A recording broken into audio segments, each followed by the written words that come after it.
अस्सलामुअलैकुम दोस्तों, मैं मोहम्मद हुसैन एकेडमी की जानिब से आप तमाम का आज की रियाज़ी की क्लास में इस्तकबाल करता हूं।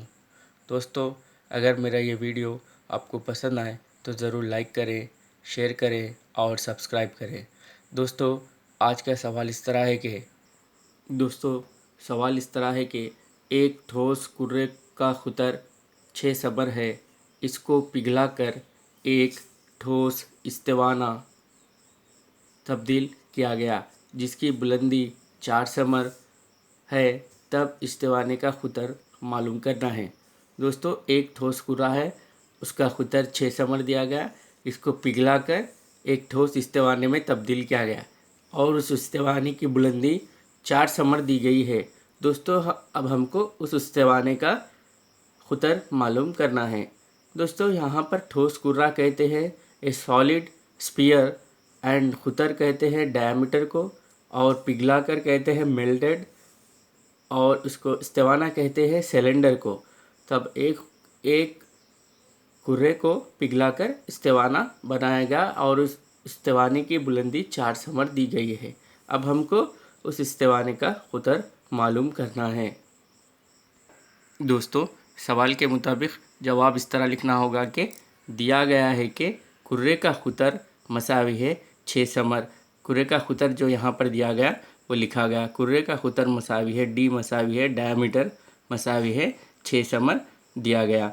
इस लिहाज से दोस्तों यहाँ पर एक कुर्रा उतारा गया जिसका खुतर यहाँ से लेकर यहाँ तक की दूरी को खुतर कहा जाता है, जो मरकज़ से गुज़रता है।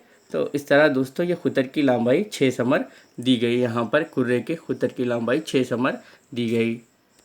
दोस्तों, यहाँ पर इस्तेवाने की बुलंदी भी दी गई है सवाल में। इस तरह से इस्तेवाने की बुलंदी h मसावी होगी 4 समर, यानी एक इस्तेवाना उतारा गया जिसकी बुलंदी यहाँ से लेकर यहाँ तक ये इस्तेवाने की बुलंदी कहलाती है, जिसे 4 समर सवाल में दिया गया। इसलिए दिया गया है कि इस्तेवाने की बुलंदी मसावी है 4 समर। सवाल के मुताबिक अब हमको इस्तेवाने का खुतर मालूम करना है। दोस्तों, उससे पहले इस्तेवाने के खुतर से पहले हमें इस्तेवाने का निफ्स खुतर मालूम करना होगा। और सवाल में दिया गया है कि कुर्रे को पिघलाकर इस्तेवाना बनाया गया।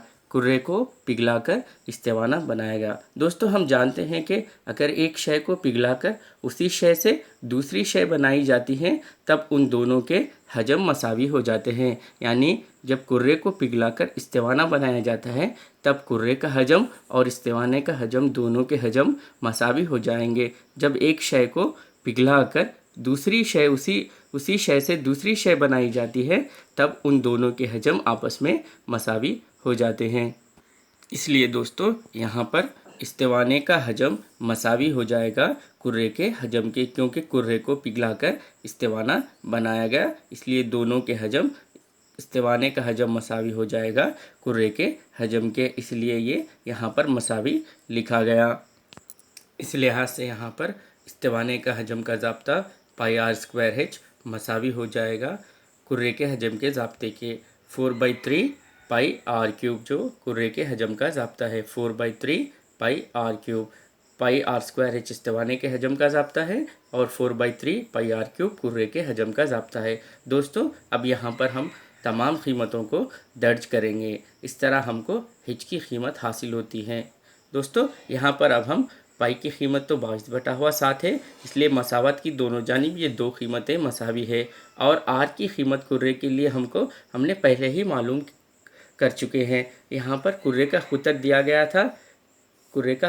गया था 6 समर, जिससे हमने कुर्रे का निस्फ खुतर आर मसावी होगा कुर्रे के खुतर का निस्फ का, आधे का, इसलिए d/2 लिखा गया। यानी है 6/2 इज इक्वल टू, जब हम 6 को 2 से तकसीम करेंगे तो इस तरह से कुर्रे का निस्फ खुतर हमको 3 समर हासिल हुआ है। मसावत के दोनों जानिब तमाम कीमतों को दर्ज करने पर, यानी पाई की कीमत 22/7 और इस्तेवाने का निस्फ खुतर हमको नहीं मालूम, इसलिए उसे r² ही रखा गया। लेकिन इस्तेवाने की बुलंदी 4 समर दी गई, इसलिए ये 4 समर रखा गया। जिस तरह से यहाँ पर इस्तेवाने की बुलंदी 4 समर दी गई।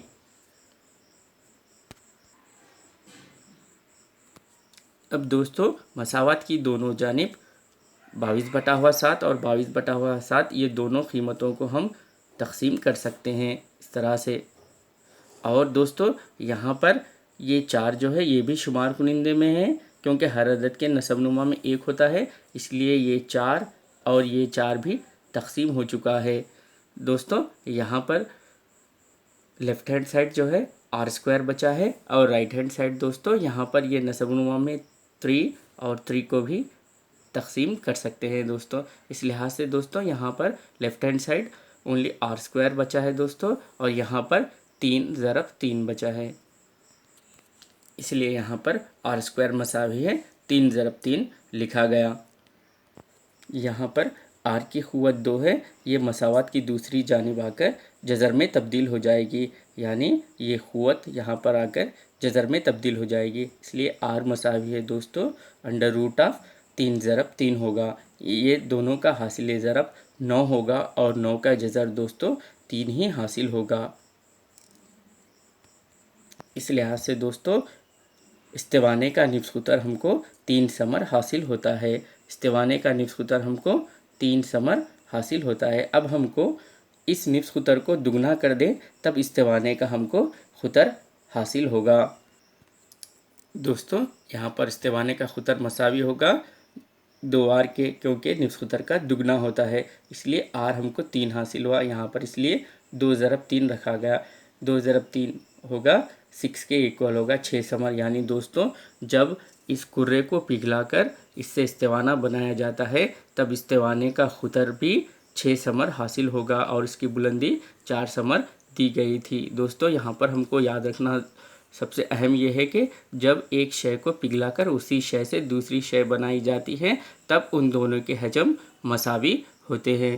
दोस्तों इस लिहाज से इस्तिवाने का ख़ुतर 6 समर हासिल होगा।